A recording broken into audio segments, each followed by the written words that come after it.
നമസ്കാരം. ട്വിസ്റ്റ് എന്ന് പറഞ്ഞാൽ ട്വിസ്റ്റിൻ്റെ മേലിൽ ട്വിസ്റ്റ്. ഇതിൽ പരം ഒരു ട്വിസ്റ്റ് ഈ സീരീസിന് വരാനില്ല. ഏകദേശം 2 മാസമായിട്ട് ഓടുന്ന ഒരു സീരീസിൻ്റെ ഏറ്റവും അവസാനത്തെ ടെസ്റ്റിൻ്റെ ഏറ്റവും അവസാനം വന്നിട്ട് വീണ്ടും ട്വിസ്റ്റ് ഉണ്ടാവുമെന്ന് പറഞ്ഞാൽ ഇന്നലെ പൂർണ്ണമായിട്ട് ഇന്ത്യയുടെ കയ്യിലാണെന്ന് എല്ലാവരും വിശ്വസിച്ചിരുന്ന മാച്ച്. ഞാൻ ഇന്നലെ ഇംഗ്ലണ്ടിന് ഈ മാച്ചിലേക്ക് വരാൻ പറ്റും, ഇംഗ്ലണ്ട് ഇത് ചേസ് ചെയ്യാൻ സാധ്യത ഉണ്ടെന്ന് പറഞ്ഞപ്പോൾ എനിക്ക് കമൻറ്റ് സെക്ഷനിൽ ഒരുപാട് ആൾക്കാരുടെ വിമർശനം, ഒരുപാട് പേര് നോർമലി തന്നെ ഇതിന് റിപ്ലൈ ചെയ്തു, ഇല്ല ബ്രോ ഇന്ത്യക്ക് ഈസിയായിട്ട് ഇന്ത്യ ജയിക്കും, ഒരു 250 പോലും ഇംഗ്ലണ്ട് അടിക്കില്ല എന്ന് കമൻറ്റ് ചെയ്ത ആൾക്കാരുണ്ട്. അതല്ലാതെ തന്നെ നിനക്ക് എന്തറിയാമെന്ന് പറയുന്ന രീതിയിൽ വളരെ ഹാർഷായിട്ട് ഇതിന് റിപ്ലൈ ചെയ്ത ആൾക്കാരുണ്ട്. സോ പലതരത്തിലുള്ള കമൻസ് ഉണ്ട്. എനിക്ക് ജെന്യുവൻലി ഫീൽ ചെയ്തൊരു കാര്യമാണ്, ഈ 4th ഡേ ഇവിടെ ഓവലിൽ ബാറ്റ് ചെയ്യാൻ സപ്പോർട്ടീവ് ആണെന്നുള്ള കാര്യം നമുക്ക് അറിയാവുന്ന കാര്യമാണ്. 3rd day and 4th day. അപ്പോൾ ഈ 4th ഡേ ഇംഗ്ലണ്ടിനെ ബാറ്റ് ചെയ്യിക്കരുത് എന്നുള്ളതാണ് ഇന്നലെ ഞാൻ പറഞ്ഞ മെയിൻ പോയിന്റ്. ഇപ്പോൾ സ്കോറിൻ്റെ കാര്യമല്ല, ഇനഫ് സ്കോറായിരുന്നു. പക്ഷേ ഈ 4th ഡേ ഇന്നത്തെ ദിവസം ഒരു ഫസ്റ്റ് സെഷൻ വരെയെങ്കിലും ഇന്ത്യ ബാറ്റ് ചെയ്തിരുന്നെങ്കിൽ ഇന്ത്യ കുറച്ചും കൂടെ ഈ സെക്യൂറായിട്ട് കയ്യിലിരുന്നതിന് ഈ മാച്ച് എന്നുള്ളത് മാത്രമായിരുന്നു ഇന്നലത്തെ എൻ്റെ പോയിന്റ്. 2 ദിവസം ഇംഗ്ലണ്ടിന് ബാറ്റ് ചെയ്യാൻ കിട്ടുമെന്നുള്ളതല്ല പോയിന്റ്. ഈ ഒരു 4th ഡേ അഡ്വാൻറ്റേജ്, ബാറ്റിങ്ങിന് കുറച്ച് സപ്പോർട്ടീവായിട്ടുള്ള ഡേയുടെ അഡ്വാൻറ്റേജ് ഇംഗ്ലണ്ട് കിട്ടരുത് എന്നുള്ളതായിരുന്നു. എന്തായാലും ഇന്നത്തെ ദിവസം പാച്ച് ബൈ പാച്ചായിട്ട് പല രീതിയിൽ ഫസ്റ്റ് സെഷൻ നോക്കുകയാണെന്നുണ്ടെങ്കിൽ 2 വിക്കറ്റ് വീണു, ഒരു ബാലൻസ്ഡ് ആയിട്ടുള്ള സെഷൻ. ഇംഗ്ലണ്ട് പൂർണ്ണമായിട്ട് ഇന്ത്യ ആധിപത്യം സ്ഥാപിച്ചു എന്ന് പറയാൻ പറ്റില്ല, എങ്കിലും ഒരു ബാലൻസ്ഡ് ആയിട്ടുള്ള സെഷൻ. പിന്നീട് 2ാമത്തെ സെഷൻ നോക്കിയിട്ട് പൂർണ്ണമായിട്ട് ഇംഗ്ലണ്ട് ആധിപത്യം നേടിയ ഒരു സെഷൻ. റീസൺ എന്താണ്? റീസൺ സിമ്പിളാണ്. ഈ ഗ്രൗണ്ടിൽ പൊതുവെ നമ്മൾ ഈ ഒരു മാച്ചിൽ നമ്മൾ കണ്ടുവരുന്ന പോലെ ഈ നിപ്പിംഗ് ബാക്ക്, അതുപോലെ തന്നെ അൺഈവൻ ബൗൺസ് ഉണ്ട്. അതവിടെ ഉള്ളപ്പോൾ തന്നെ ഇംഗ്ലണ്ടിൻ്റെ കണ്ടീഷൻ ഓവർകാസ്റ്റ്, അതായത് മഴയുടെ സാധ്യത, ക്ലൗഡി ആയിട്ടുള്ള കണ്ടീഷൻ ഉണ്ടെന്നുണ്ടെങ്കിൽ ബോളേഴ്സിന് നല്ല സപ്പോർട്ട് കിട്ടും. പ്രത്യേകിച്ചും കയറ്റി എറിയുന്ന ബോളേഴ്സിന് നല്ല സപ്പോർട്ട് കിട്ടും എന്നുള്ളത് നമ്മൾ ഈ സീരീസിൽ ഉടനീളം കാണുന്നതാണ്. പ്രത്യേകിച്ചും ഈ ഓവൽ ഗ്രൗണ്ടിൽ ഇങ്ങനെയുള്ള ബോളേഴ്സിന് നല്ല സപ്പോർട്ട് ഓവർകാസ്റ്റ് കണ്ടീഷനിൽ കിട്ടും. അതാണ് ഞാൻ ഇന്നലെ പറഞ്ഞത്. ചില പാച്ചസിൽ, ചില സെക്ഷൻസിൽ ഒരുപക്ഷെ ഈ സണ്ണി ആയിട്ടുള്ള ക്ലൈമറ്റ് വരുവാണെന്നുണ്ടെങ്കിൽ, അല്ലാന്നുണ്ടെങ്കിൽ ഈ ഒരു ഓവർകാസ്റ്റ് കണ്ടീഷൻ ഇല്ലാന്നുണ്ടെങ്കിൽ ബാറ്റിങ്ങിന് സപ്പോർട്ടീവ് ആവും. 4th ഡേ ബാറ്റിങ്ങിന് ഓൾറെഡി സപ്പോർട്ടീവ് ആണ്. അതിൻ്റെ കൂട്ടത്തിൽ ഓവർകാസ്റ്റ് കണ്ടീഷൻ ഇല്ലാന്നുണ്ടെങ്കിൽ ആ ഒരു സമയത്ത് ഇംഗ്ലണ്ട് ഫാസ്റ്റായിട്ട് സ്കോർ ചെയ്യും. നമുക്ക് ഹാരി ബ്രൂക്കിൻ്റെ കാര്യം അറിയാം, അതുകൊണ്ട് ഇപ്പോൾ വന്ന് ജാമി സ്മിത്തിൻ്റെ കാര്യം, ബെത്തലിൻ്റെ കാര്യം അറിയാം, ഡക്കറിൻ്റെ കാര്യം അറിയാം. അവർക്കെല്ലാം ആ ഒരു സമയം, ഒരു 2 hours 3 hours അവർക്ക് കിട്ടിക്കഴിഞ്ഞാൽ അവിടെ ഫാസ്റ്റായിട്ട് സ്കോർ ചെയ്യുന്നുള്ള കാര്യം അറിയാവുന്നതുകൊണ്ടാണ് അങ്ങനെ സംഭവിക്കാൻ സാധ്യത ഉണ്ട് എന്നുള്ളൊരു ഇതുകൊണ്ടാണ് അങ്ങനെ പറഞ്ഞത്. അതേ കാര്യം തന്നെ ഇന്ന് സംഭവിച്ചു. ഫസ്റ്റ് സെഷൻ ഒരു ബാലൻസ്ഡ് സെഷനായിട്ട് പോയി, സെക്കൻഡ് സെഷനിലേക്ക് വന്നപ്പോഴത്തെ സണ്ണി ആയിരുന്നു, ഓവർകാസ്റ്റ് കണ്ടീഷൻസ് ഇല്ലായിരുന്നു. അത് മാത്രമല്ല ഹാരി ബ്രൂക്ക് കടന്നാക്രമിച്ചു ഇന്ത്യയുടെ ബോളേഴ്സിനെ. ആ കടന്നാക്രമിച്ച സമയത്ത് ഇന്ത്യയുടെ ക്യാപ്റ്റൻ ഒരു യങ് ക്യാപ്റ്റനാണ്. സോ ഒബ്വിയസ്ലി മിസ്റ്റേക്സ് അല്ലെങ്കിൽ അങ്ങനെയുള്ളൊരു ഇൻഎക്സ്പീരിയൻസ് കാണിക്കുന്നത് സ്വാഭാവികമാണ്. ഞാൻ ഒരിക്കലും ശുഭൻ ഗില്ലിനെ അതിന് കുറ്റം പറയില്ല. അങ്ങനെ കടന്നാക്രമിക്കുമ്പോൾ ഇന്ത്യ അത്രയും നേരം ഇട്ടിരുന്ന ക്ലോസ് ഇൻ ഫീൽഡേഴ്സിനോ അല്ലെങ്കിൽ സ്ലിപ്പിലുള്ള ഫീൽഡേഴ്സിനെയൊക്കെ മാറ്റിയിട്ട് കുറച്ചും കൂടി ഡിഫെൻസീവായിട്ട് ഫീൽഡ് ഇടാൻ തുടങ്ങി. ആ ഡിഫെൻസീവായിട്ട് ഫീൽഡ് ഇടാൻ തുടങ്ങിയപ്പോഴത്തേക്ക് ഇംഗ്ലണ്ട് ബാറ്റ്സ്മാർക്ക് ബ്രീത്ത് ചെയ്യാനുള്ള ഒരു സ്പേസ് കിട്ടി. അവർ സിംഗിൾസ് എടുത്ത് റൊട്ടേറ്റ് ചെയ്തു. പിന്നീട് ആ ഒരു ഇന്നിങ്സ് ബിൽഡ് ചെയ്ത് 2 പേരും ഒന്ന് ആലോചിക്കണം, ടെസ്റ്റ് ക്രിക്കറ്റിലെ നമ്പർ 1 നമ്പർ 2 പൊസിഷനിലിരിക്കുന്ന 2 ബാറ്റ്സ്മാരാണ്, Joe Root and Harry Brook. ഇവർക്ക് 2 പേർക്കും ഒരു സ്പേസ് കഴിഞ്ഞാൽ അവരെങ്ങനെ യൂസ് ചെയ്യും എന്നുള്ള കാര്യം നമ്മൾ മനസ്സിലാക്കണം. അതാണ് അവരിന്ന് ചെയ്തത്. അവർ ആ ഹാരി ബ്രൂക്കിൻ്റെ ആ ഒരു ടാക്ടിക്സ് ബ്രില്യൻ്റ് ആയിരുന്നു. അടിച്ച് ഇറങ്ങി നല്ല രീതിയിൽ സ്മാഷ് ചെയ്തു. ഫുള്ള് സ്മാഷ് ചെയ്യാൻ വേണ്ടിയിട്ട് കളിച്ചതല്ലത്. അവിടെ ഇന്ത്യയുടെ ബോളേഴ്സിലെ പ്രതിരോധത്തിലേക്ക് ആക്കുക, ക്യാപ്റ്റനെ പെട്ടെന്ന് പ്രഷറിലേക്ക് ആക്കുക. അപ്പോൾ അവരുടെ പ്ലാൻസ് മറന്നു പോകും. നമ്മൾ ഈ ടെസ്റ്റ് ക്രിക്കറ്റ് എന്ന് പറയുന്നത് വളരെ സെക്ഷൻ ബൈ സെക്ഷനായിട്ട് ഓരോ പ്ലാൻസുമായിട്ട് വരുന്നതാണ്. ഗ്രൗണ്ടിൽ സംഭവിക്കുന്ന പെട്ടെന്നുള്ള ട്വിസ്റ്റുകൾക്കോ അല്ലെങ്കിൽ പെട്ടെന്നുള്ള സംഭവങ്ങൾക്കോ റിയാക്ട് ചെയ്യാനായിട്ട് ഒരു ഇൻഎക്സ്പീരിയൻസ് ആയിട്ടുള്ള ക്യാപ്റ്റന് ഒരുപക്ഷെ സാധിച്ചു എന്ന് വരണമെന്നില്ല. അവിടെ പതറിപ്പോവും, ഡിസിഷൻസ് എടുക്കാൻ പറ്റാതായി പോകും. അത് സ്വാഭാവികം മാത്രമാണ്. സോ ആ ഒരു കാര്യമാണ് ഇംഗ്ലണ്ടിൻ്റെ ബാറ്റ്സ്മാൻ, പ്രത്യേകിച്ച് ഹാരി ബ്രൂക്ക് ചെയ്തത്. കൗണ്ടർ അറ്റാക്ക് ചെയ്തു. അവിടെ ഒരു ക്യാച്ച്, സിറാജിൻ്റെ ക്യാച്ച് ക്രൂഷ്യലായിരുന്നു. അവിടെ ഏറ്റവും പ്രത്യേകം എന്താണെന്ന് വെച്ചാൽ സിറാജ് ഒരു ലോങ് സ്പെല്ല് കഴിഞ്ഞിട്ട് കയറി പുറത്തേക്ക് പോയി റൂമിലേക്ക് പോയിട്ട് വീണ്ടും ഈ ഹാരി ബ്രൂക്ക് കൗണ്ടർ അറ്റാക്ക് ചെയ്യുന്ന കണ്ടുകൊണ്ട് സിറാജ് ഇറങ്ങി വരുവാണ്.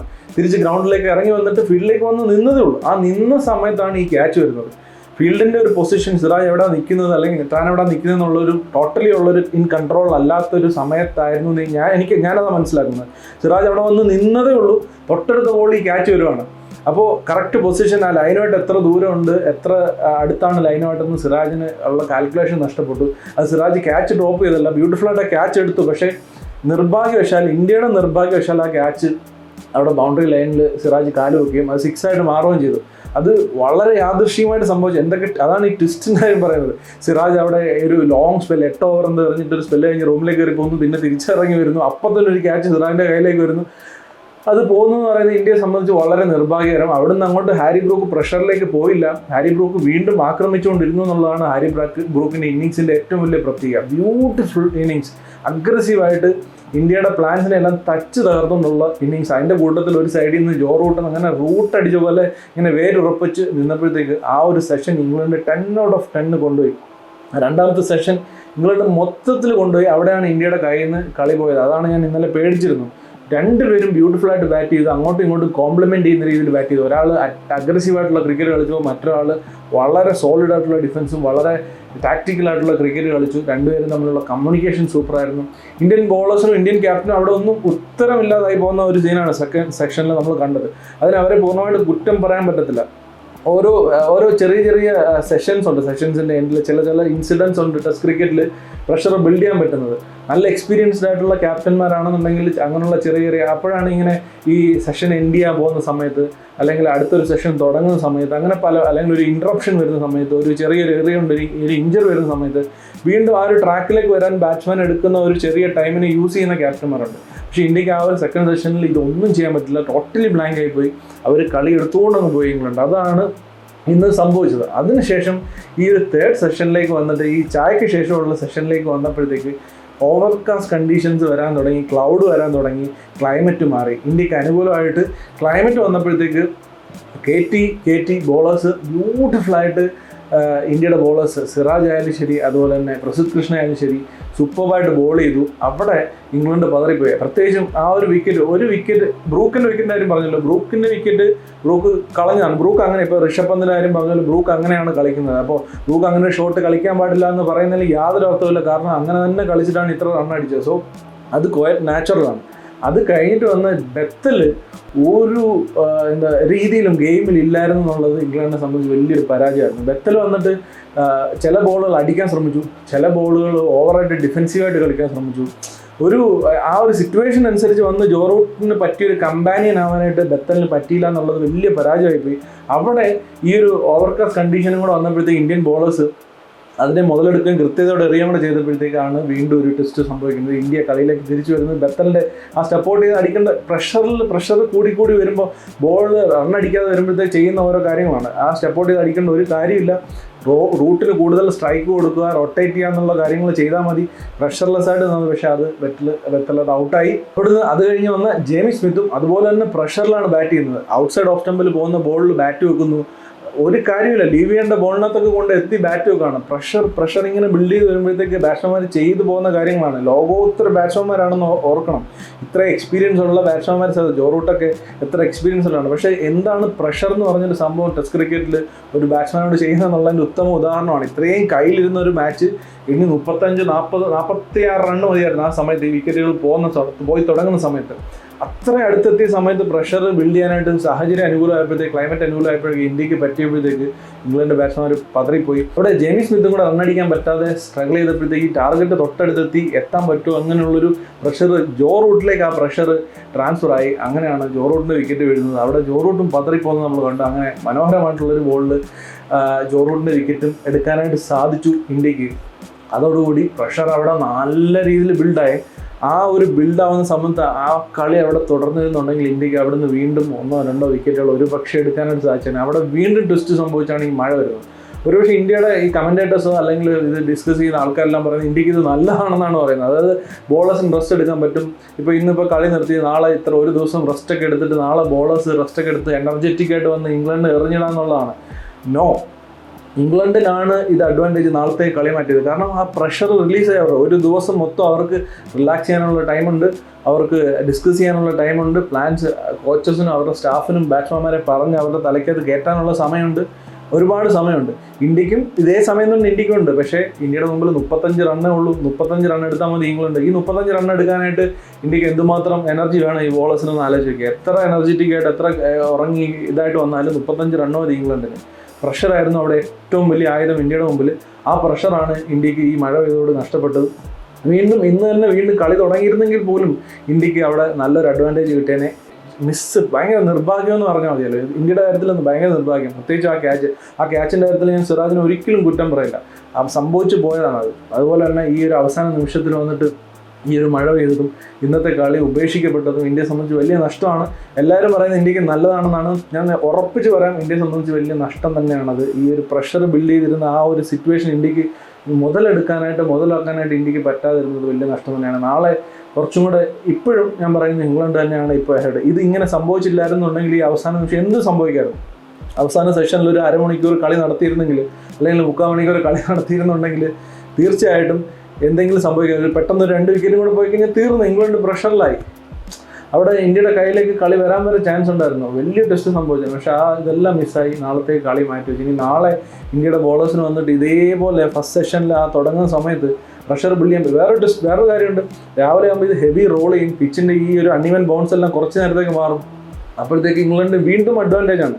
അവർക്ക് ഒരു 1 hour എങ്കിലും അവർക്ക് നല്ല ക്ലീൻ ആയിട്ടുള്ള പിച്ച് കിട്ടും. പാച്ചസ് ഒക്കെ മാറി റോൾ ചെയ്ത് ഹെവി ആയിട്ട് റോൾ ചെയ്യും. എന്തായാലും ഇന്ന് മഴയോടെ പെയ്ത് ഇവർ രാവിലെ ഹെവി ആയിട്ട് റോൾ ചെയ്ത് നല്ല നേരപ്പാക്കിയിടും. 1 മണിക്കൂറെങ്കിലും അതിൻ്റെ അഡ്വാൻറ്റേജ് അവർക്ക് കിട്ടും. ഒരു എക്സ്ട്രാ ബൗൺസോ അല്ലെങ്കിൽ അൺവൈൻ ബൗൺസോ ഒന്നും ഇല്ലാതെ തന്നെ അവർക്ക് കിട്ടും. പിന്നെ ഈ മൂവ്മെൻറ്റ്, ഓവർകാസ്റ്റ് കണ്ടീഷൻ ഉണ്ടെങ്കിൽ മൂവ്മെൻറ്റ്, അതുപോലെ തന്നെ ഇന്ത്യൻ ബോളേഴ്സിൻ്റെ എനർജി, ഈ സ്ലഡ്ജിങ് എല്ലാം കൂടെ കൊണ്ടുണ്ടാക്കുന്ന പ്രഷറേ ഉള്ളൂ. ബാക്കി കണ്ടീഷൻസ് എല്ലാം ഇംഗ്ലണ്ടിന് അനുകൂലമാവും. ബുദ്ധിമുട്ടാണെന്ന് തന്നെയാണ് എൻ്റെ അഭിപ്രായം. ഇന്ത്യയെ സംബന്ധിച്ച് ഇന്ന് കളി നടന്നിരുന്നുണ്ടെങ്കിൽ ഇന്ത്യക്ക് കയറി പിടിക്കാൻ പറ്റിയേനെ. പക്ഷേ നാളെ ബുദ്ധിമുട്ടാണ്. എന്തായാലും കാണാം ഇന്ത്യക്ക് എന്തെങ്കിലും ഇതിൽ നിന്ന് എക്സ്ട്രാക്ട് ചെയ്തെടുക്കാൻ പറ്റുമോ. സിറാജിക്കായ്ക്ക് വീണ്ടും സിറാജിനെ സമ്മതിച്ചു കൊടുത്ത പറ്റി. ഈ 5 ടെസ്റ്റും കിടന്ന് മാട് പോലെ എറിഞ്ഞിട്ട് ഇന്ന് ഫീൽഡിലൊക്കെ ഒരു ബോളിൻ്റെ പുറകെ ബൗണ്ടറിയിലേക്ക് ഓടുന്നത് കണ്ടു കഴിഞ്ഞാൽ ഒരു തളർച്ചയില്ലാതെ ഓടുന്നത്. മാൻ, ഹാറ്റ്സ് ഓഫ്. ഒരു രക്ഷയില്ല. പുള്ളി വന്നിട്ട് ചെയ്യുന്ന ആദ്യത്തെ ഒരു 8 ഓവർ എറിഞ്ഞ സ്പെല്ല്, അത് കഴിഞ്ഞിട്ട് വീണ്ടും ഇവിടെ അടി തുടങ്ങുമ്പോൾ പുള്ളി അവിടെ നിന്ന് ഇറങ്ങി വരുവാണ്. റെസ്റ്റ് എടുക്കുന്നില്ല, ഇറങ്ങി ഗ്രൗണ്ടിലേക്ക് വരുവാണ്. പാവം, ഒരു രക്ഷയില്ല. വളരെ ജെന്യൂൻ ആയിട്ടുള്ളൊരു മനുഷ്യനാണ്. ജെന്യൂനായിട്ട് ഹാർഡ് വർക്കിംഗ് ആയിട്ടുള്ള മനുഷ്യനാണ്. എന്തും കൊടുക്കാൻ, തൻ്റെ ശരീരവും ഇതൊന്നും പുള്ളിക്കൊരു പ്രശ്നമല്ല. എന്തും ടീമിന് വേണ്ടി കൊടുക്കാൻ തയ്യാറായിട്ടുള്ളൊരു പ്ലെയർ. ഇന്ത്യയെ സംബന്ധിച്ച് ഏറ്റവും വലിയ ഭാഗ്യമാണ്, ഒരു ജെമ്മാണ് സിറാജ് എന്ന് പറയുന്നത്. പിന്നെ ഇന്ന് പ്രസിദ്ധ് കൃഷ്ണ ബ്യൂട്ടിഫുൾ ആയിട്ട് ബോൾ ചെയ്ത് ആ ഡക്കൻ്റെ വിക്കറ്റൊക്കെ അടിപൊളിയായിരുന്നു. ആ ഒരു എക്സ്ട്രാ ബൗൺസ് പ്രസിദ്ധ് കൃഷ്ണയ്ക്ക് കിട്ടി. അതുപോലെ തന്നെ അടുത്ത വിക്കറ്റ്, പോപ്പിൻ്റെ വിക്കറ്റ്, സിറാജിന് കിട്ടിയ വിക്കറ്റ്, അത് സിറാജ് ആ ഒരു നിപ്പാക്ക് ബോൾ എറിഞ്ഞ് ട്രൈ ചെയ്ത് അവസാനം കിട്ടിയതാണ്. ഇന്ത്യ ആ ഒരു സെഷനിൽ നന്നായിട്ട് ബോൾ ചെയ്ത്. പിന്നീട് ഈ ലാസ്റ്റ് സെഷനിൽ വന്നിട്ട് പ്രസിദ്ധ് കൃഷ്ണ സൂപ്പറായിട്ട് ബോൾ ചെയ്തു കേട്ടോ. ഈ ഒരു എല്ലാ വിമർശനങ്ങൾക്കും മറുപടി കൊടുക്കുന്ന രീതിയിൽ സൂപ്പറായിട്ട് ബോൾ ചെയ്തു. ഫസ്റ്റ് 2 ടെസ്റ്റിൽ പ്രസിദ്ധ് കൃഷ്ണയെ വേറെ എന്തൊക്കെയോ പ്ലാൻസ് ക്യാപ്റ്റനും കോച്ചും കൂടെ കൊടുത്തിരുന്നു, ഷോർട്ട് ബോൾ സ്ട്രാറ്റജി ഒക്കെ കൊടുത്തിരുന്നു എന്നൊക്കെ അറിയാൻ കഴിയുന്നത്. എന്തായാലും ഇന്നത്തെ ടെസ്റ്റിൽ പ്രസിദ്ധ് കൃഷ്ണ സൂപ്പറായിട്ട് ബോൾ ചെയ്തു. അതുപോലെ തന്നെ മറ്റൊരാളുടെ കാര്യം പറയുന്നത്, ധ്രുവ് ജുറേൽ സൂപ്പറായിട്ട് കീപ്പ് ചെയ്തു കേട്ടോ. ഒരു രക്ഷയില്ല, നന്നായിട്ട് കീപ്പ് ചെയ്ത്. ഒരുപാട് സേവ് പുള്ളി ചെയ്തു. അതുപോലെ അപ് ടു സ്റ്റംപ്സ് വന്നിട്ട് കീപ്പ് ചെയ്തിട്ട് പോലും നന്നായിട്ട് കീപ്പ് ചെയ്തു. അത് അപ്രീഷിയേറ്റ് ചെയ്യാതിരിക്കാൻ പറ്റത്തില്ല. സൂപ്പറായിട്ടുള്ള കീപ്പിംഗ് ആയിരുന്നു ഇന്നത്തെ ദിവസം ധ്രുവ് ജുറേൽ. ഇനി നമുക്ക് ഇന്നലത്തെ കമൻറ്റ് സെക്ഷനിലേക്ക് ഒന്ന് പോകാം. ഇന്നലെ എന്നെ ഒരുപാട് പേര് കമൻറ്റ് സെക്ഷനിൽ ഒരുപാട് കാര്യങ്ങൾ പറഞ്ഞിരുന്നു. നല്ല രീതിയിലും പറഞ്ഞിരുന്നു, ഇന്ത്യ ജയിക്കും, നിങ്ങൾ എന്താണ് പറയുന്നുള്ള രീതിയിൽ പറഞ്ഞിരുന്നു. വളരെ മോശമായിട്ടുള്ള രീതിയിലും പറഞ്ഞിരുന്നു. ഒരാൾ പറഞ്ഞത് ഇതിനു മുമ്പ് ഒരു ചേസിയുടെ മാക്സിമം എടുത്ത് 263 റൺസ് ആണെന്നാണ്. ആ 263 റൺസ് എടുത്ത് എന്താണെന്ന് അറിയാം? 1902 കൃത്യം 100 വർഷങ്ങൾ, അതായത് 120 വർഷം മുമ്പാണ് ആ ഒരു 263 എടുത്തത്. അവിടുന്ന് ക്രിക്കറ്റ് ഒരുപാട് മാറി, ഇംഗ്ലണ്ട് ടീം ഒരുപാട് മാറി, മൊത്തത്തിൽ എല്ലാ സാഹചര്യങ്ങളും മാറി. ഇന്നത്തെ ക്രിക്കറ്റ് വളരെ വ്യത്യസ്തമാണ്. ഇംഗ്ലണ്ടിൻ്റെ ഒരു പോക്ക് എന്ന് പറഞ്ഞാൽ നമുക്ക് ഈ 261 സ്റ്റാറ്റ്സ് ഒക്കെ നമ്മൾ നോക്കുമ്പോൾ ഒരു 120 വർഷം മുമ്പുള്ള സ്റ്റാറ്റ്സ് ഒക്കെ നോക്കുന്നത് ഇച്ചിരി കടന്ന കൈയല്ലേ. അന്നാണ് അടിച്ചത്. ഇപ്പോൾ കഴിഞ്ഞ വർഷം നോക്കുകയാണെങ്കിൽ ശ്രീലങ്ക ഒരു 216 ചേസ് ചെയ്തു. അവിടെ നമ്മൾ നോട്ട് ചെയ്യേണ്ട ഒരു കാര്യം, ആ 216 ചേസ് ചെയ്ത് ശ്രീലങ്കയുടെ 2 വിക്കറ്റേ നഷ്ടപ്പെട്ടുള്ളൂ. 8 വിക്കറ്റ് ബാക്കി നിൽക്കുകയാണ് ശ്രീലങ്ക 216 ചേസ് ചെയ്യുന്നത്. സോ ഇവിടെ അതിനുള്ള ചാൻസ് ഉണ്ട് എന്നുള്ളത്, ഒരു 300+ ചേസ് ചെയ്യാനുള്ള ചാൻസ് ഉണ്ട് എന്നുള്ളത് വ്യക്തമായിരുന്നു. പ്രത്യേകിച്ച് ഈ ഒരു ഇംഗ്ലണ്ട് ടീമിന് തീർച്ചയായിട്ടും അതിന് കേപ്പബിലിറ്റി ഉള്ള ടീമാണെന്ന് ഒരുപാട് പ്രാവശ്യം പ്രൂവ് ചെയ്തിട്ടുള്ളതാണ്. പിന്നെ ആകെ ഉണ്ടായിരുന്ന ഈ ഒരു സെഷൻ, ഏതെങ്കിലും ഒരു സെഷൻ ഇംഗ്ലണ്ടിന് അനുകൂലമായിട്ട്, ക്ലൈമറ്റും എല്ലാ രീതിയിലും അനുകൂലമായിട്ട് കിട്ടുവാണെന്നുണ്ടെങ്കിൽ അവർ സ്കോർ ചെയ്യുന്നുള്ളതായിരുന്നു. അതിൻ്റെ ഒരു ബലത്തിലാണ് ആ ഒരു ചിന്തയുടെ പുറത്താണ് ഞാൻ ഇന്നലെ അങ്ങനെ പറഞ്ഞത്. പിന്നെ കമൻറ്റ് ചെയ്യുമ്പോൾ നമുക്ക് എല്ലാവർക്കും അഭിപ്രായങ്ങളുണ്ട്. ഞാൻ ഈ പറയുന്നത് നമ്മൾ ഓരോ അസംഷൻസ് ആണ്. നിങ്ങൾക്ക് ഇതുപോലെ അസംഷൻസ് ഉണ്ടാവും. അപ്പോൾ എൻ്റെ അസംഷൻസ് തെറ്റാം, നിങ്ങളുടെ അസംഷൻസ് തെറ്റാം. നമ്മൾ കളി കണ്ടുകൊണ്ടിരിക്കും, ഒരുപാട് നാളായിട്ട് കളി കണ്ടുകൊണ്ടിരിക്കുന്നവർ അല്ലെങ്കിൽ കളിക്കാരെ അറിയുന്നവർ ഇത് സാഹചര്യങ്ങളെല്ലാം കണ്ടിട്ട് എല്ലാത്തിനെയും ആകെ തുകയിലൊന്ന് കാൽക്കുലേറ്റ് ചെയ്തിട്ട് നമ്മൾ പറയുന്ന ഒരു വെറുതെ ഉള്ള അസംഷൻസ് മാത്രമാണ്, നമ്മുടെ ഒരു കാൽക്കുലേഷൻസ് ആണ്. ഇതേ കാൽക്കുലേഷൻസ് ഈ കണ്ടുകൊണ്ടിരിക്കുന്ന നിങ്ങൾക്കും ഉണ്ടാവും. ഇപ്പം ഞാൻ പറയുന്നതിനെക്കാട്ട് ഒരുപാട് എക്സ്പീരിയൻസ് ഉള്ള, ഒരുപാട് ക്രിക്കറ്റിനെ ഫോളോ ചെയ്യുന്ന, ക്രിക്കറ്റിനെ പറ്റി ഒരുപാട് അറിയുന്ന ആൾക്കാർ ഇത് കാണുന്നുണ്ടാവും, ഇതിൽ കമൻറ്റ് ബോക്സിൽ കമൻറ്റ് ചെയ്യുന്നുണ്ടാവും. അവരെല്ലാം തീർച്ചയായിട്ടും റെസ്പെക്ട് ചെയ്യുന്നത്. അതുകൊണ്ടാണ് ഞാൻ കമൻറ്റ് ബോക്സിൽ നിങ്ങളുടെ അഭിപ്രായങ്ങൾ പറയണമെന്ന് പറയുന്നത്. എതിരഭിപ്രായങ്ങൾ ഏറ്റവും മാന്യമായിട്ടുള്ള രീതിയിൽ പറയുമ്പോൾ അതിൽ ഏറ്റവും മാന്യമായിട്ട് രീതിയിൽ അതിന് മറുപടി ചെയ്യുക, അവിടെ ഒരു ഡിസ്കഷൻ ബിൽഡ് ചെയ്യുക, ക്രിക്കറ്റിനെ പറ്റി അങ്ങോട്ടും ഇങ്ങോട്ടും സംസാരിക്കുക എന്ന് പറയുന്നത് ഒരുപാട് നല്ലൊരു കാര്യമാണ്. അതിനുവേണ്ടിയിട്ടാണ് ഇതെല്ലാം ചെയ്യുന്നത്, ഈ വീഡിയോ ചെയ്യുന്നതും. അൾട്ടിമേറ്റ്ലി ഒരു ക്രിക്കറ്റ് ഡിസ്കഷൻ തന്നെയാണ് ഇത്. അല്ലെങ്കിൽ ഇത് പറയുന്ന എനിക്ക് കൂടുതൽ അറിയാവുന്നതുകൊണ്ടോ അല്ലെങ്കിൽ ഇത് കാണുന്ന നിങ്ങൾക്ക് കുറവ് അറിയാവുന്നതുകൊണ്ടോ എന്നല്ല, നമ്മളെല്ലാവരും കളി കാണുന്നതാണ്. ഇത് ആക്ച്വലി ഇതൊരു ഡിസ്കഷനാണ്. സോ അതുകൊണ്ടാണ് കമൻറ്റ് ബോക്സിൽ എഴുതണമെന്ന് പറയുന്നത്. സോ അങ്ങനെ കമൻറ്റ് ബോക്സിൽ എഴുതുന്ന സമയത്ത് ഈ അധിക്ഷേപിക്കുന്ന രീതിയിൽ അല്ലെങ്കിൽ കുറച്ച് ഹാർഷായിട്ടുള്ള കമൻറ്റ്സ് ഒന്നും ഞാൻ റിപ്ലൈ ചെയ്യില്ല. കാരണം അതല്ല അൾട്ടിമേറ്റ്ലി നമ്മൾ ഉദ്ദേശിക്കുന്നത്. നോർമലി ഉള്ള എതിരഭിപ്രായങ്ങളും എന്നെ തിരുത്തുന്നതിനും അല്ലെങ്കിൽ ഞാൻ പറയുന്ന ഒരുപാട് മിസ്റ്റേക്സ് സ്വാഭാവികമായിട്ട് സംഭവിക്കും. നമ്മൾ ഫുൾ ടൈം കളിയും ഇതുമായിട്ട് ഇരിക്കുന്നതല്ല, മറ്റു പല കാര്യങ്ങളുടെ ഇടയിലാണ് ഇത് ചെയ്യുന്നത്. അപ്പോൾ അതുകൊണ്ട് സ്വാഭാവികമായിട്ട് മിസ്റ്റേക്സ് സംഭവിക്കാം. സ്റ്റാറ്റ്സിൻ്റെ കാര്യം എനിക്കിങ്ങനെ പഴയ കളികളുടെയും പഴയ നമ്പേഴ്സിൻ്റെ എല്ലാം കാര്യം കൃത്യമായിട്ട് അറിയുന്ന ആളല്ല. പണ്ടത്തെ കളിയിൽ ഇന്ന രീതിയിൽ സംഭവിച്ചു എന്നൊക്കെ ഉള്ളത് റെഫർ ചെയ്യുമ്പോൾ മാത്രമേ നമുക്ക് അറിയത്തുള്ളൂ. അല്ലെങ്കിൽ നമ്മൾ ഇതിനെപ്പറ്റി നോക്കുമ്പോഴൊക്കെ മാത്രമേ അറിയത്തുള്ളൂ. നമ്മൾ പണ്ട് തൊട്ടേ കളി കണ്ടുവരുന്ന ഒരാളാണെങ്കിലും ഇതിനെല്ലാം കൃത്യമായിട്ട് ഓർത്ത് വെച്ചേക്കുന്ന ഒരാളല്ല. അതുപോലെ തന്നെ സാഹചര്യങ്ങളും ഇതെല്ലാം നമ്മളൊരു അസംപ്ഷൻ്റെ പുറത്താണ് പറയുന്നത്. സോ അതുകൊണ്ട് സ്വാഭാവികമായി തെറ്റുകൾ സംഭവിക്കാം, സ്വാഭാവികമായിട്ട് നിങ്ങൾക്കും തെറ്റുകൾ സംഭവിക്കാം. അപ്പോൾ നമ്മൾ അങ്ങോട്ടും ഇങ്ങോട്ടും ഡിസ്കസ് ചെയ്യുക, എൻ്റെ തെറ്റുകൾ നിങ്ങൾ തിരുത്തുക, എനിക്കറിയാവുന്നത് ഞാൻ പറയുന്നത് നിങ്ങൾക്കറിയാവുന്ന തിരിച്ച് എന്നോട് പറഞ്ഞു തരിക. അപ്പോൾ അത് ജസ്റ്റ് ഞാൻ പറഞ്ഞതേ ഉള്ളൂ. ഇന്നലെ കമൻറ്റ് ബോക്സിൽ ഒരുപാട് ഞാൻ ഇങ്ങനെ ഒരു അഭിപ്രായം പറഞ്ഞതിൻ്റെ പേരിൽ ഇന്ത്യ തോൽക്കണമെന്നോ അല്ലെങ്കിൽ ഇന്ത്യ ജയിക്കാൻ പാടില്ലെന്നോ ജയിക്കത്തില്ല എന്നോ അല്ല പറഞ്ഞത്. എൻ്റെ ഒരു കാൽക്കുലേഷനിൽ ഇംഗ്ലണ്ട് ഇത് ചെയ്യാൻ ചാൻസ് ഉണ്ടെന്ന് ഞാൻ പറയുന്നു. ഇപ്പോഴും ഞാൻ പറയുന്നു നാളത്തെ ദിവസം ഇന്ത്യക്കല്ല അഡ്വാൻറ്റേജ്, ഇംഗ്ലണ്ടിനാണെന്ന് ഞാൻ പറയുന്നു. എന്തായാലും നമുക്ക് വരുന്നത് അത് തെറ്റാനും സാധ്യതയുണ്ട്. അത് ഞാൻ വെച്ച് പറഞ്ഞതേ ഉള്ളൂ.